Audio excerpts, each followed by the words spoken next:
crying out for change. We're headed towards a global crisis of our own making.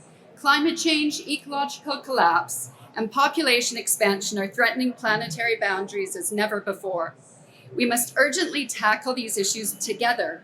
Entire habitats and ecosystems must be regenerated rather than trying to tackle issues in isolation.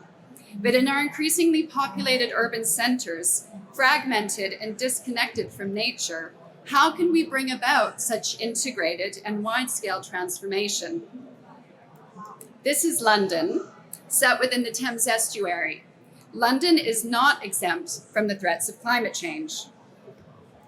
In fact, within the estuary, the effects of climate change are particularly evident, including imminent sea level rise and flooding, with associated threats to property and infrastructure, and significant losses of internationally important habitats all along the coastline.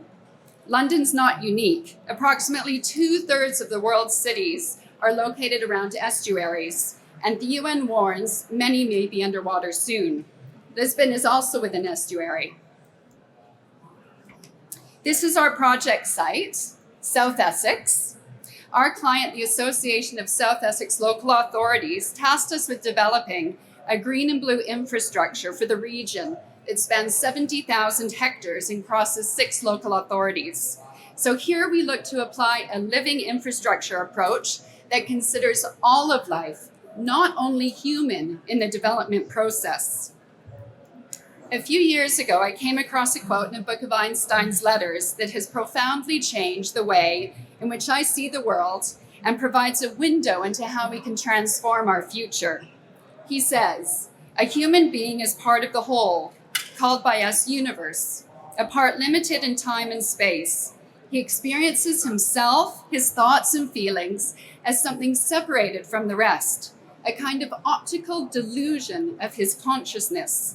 Our task must be to free ourselves from this prison by widening our circle of compassion to embrace all living creatures and all of nature in its beauty. It's merely a delusion that we're separate from nature, and it's this delusion that has limited our vision and led to so many of the world's challenges. To bring about urgent change, a radical paradigm shift is required." So the South Essex GBI, now known as SEEPARK, demonstrates how this radical paradigm shift can be transferred to the planning and development process. It shows that by opening our eyes to the whole community of life, we can liberate the creative intelligence of nature to steer a new course. And it shows that the application of landscape-led thinking, comprehensive analysis, bold vision, and long-term stewardship will manifest healthy communities and restore our planet. So how did we apply this way of thinking at SEEPARK?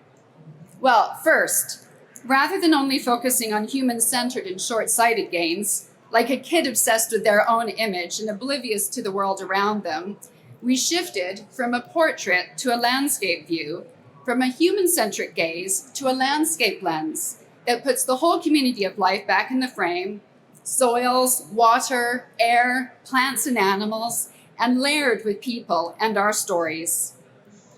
How often do we see planning and development through the eyes of the land? And how often do we consider urban life from the perspective of our depleted soils, contaminated waters, polluted air, or a bird in the sky? Yet like the human body, when disease sets into one part of the body, the whole is destabilized. So it is with the land. When one part of the ecosystem is attacked and weakened, the whole system is weakened.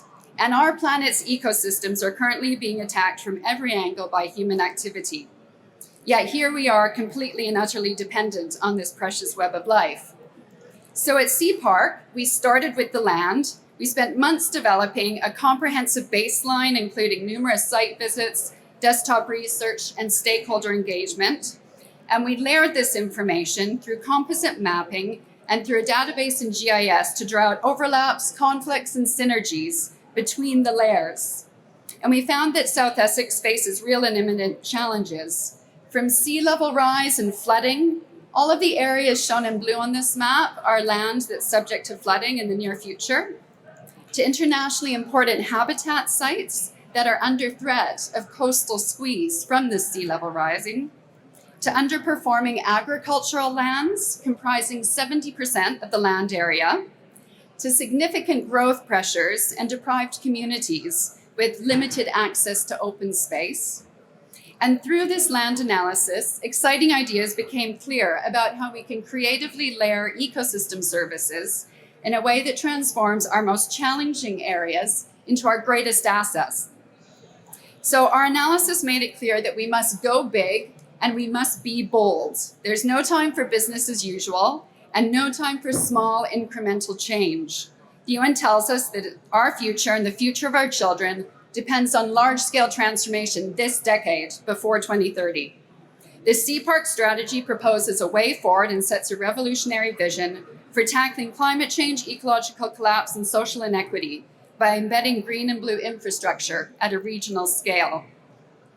So SEEPARK reimagines this currently disconnected and fragmented place into a rich tapestry of world-class productive and dynamic landscapes. And to drive this vision, a series of objectives and 6 key moves were identified that evolved out of the objectives.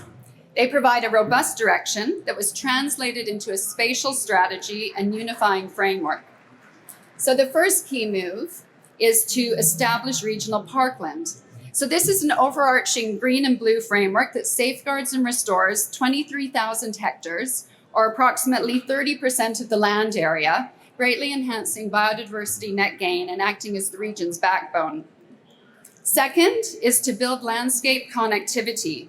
So an efficient network of routes from urban through to rural, promoting health and well-being for all the community members is included at SEEPARK, including life-sustaining corridors for the local wildlife.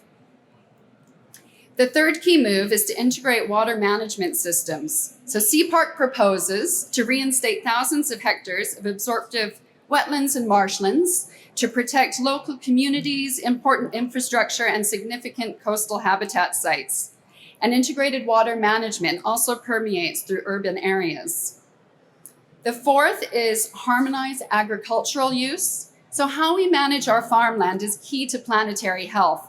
It can provide flood alleviation, nature restoration, massive carbon sinks, food security, and economic recovery, including tourism. So we've demonstrated farm-to-table experiences in the lower section. And this can all happen when farmland is sustainably managed. And they're also important for our wildlife and ecosystem health. So we must consider all residents in our plans and incorporate nature conservation in rural and urban environments. For example, through woodlands, hedgerows, wildflower meadows, green roofs, and green streets. They all provide important habitats and connectivity for our struggling wildlife. The fifth is to reveal unique landscape features. So South Essex has many features to be revealed, including iconic industrial structure, magical heritage sites, and spectacular skies. And so here we even developed a dark sky strategy for people to enjoy the stars and also to help ensure proper nocturnal functioning for local ecosystems.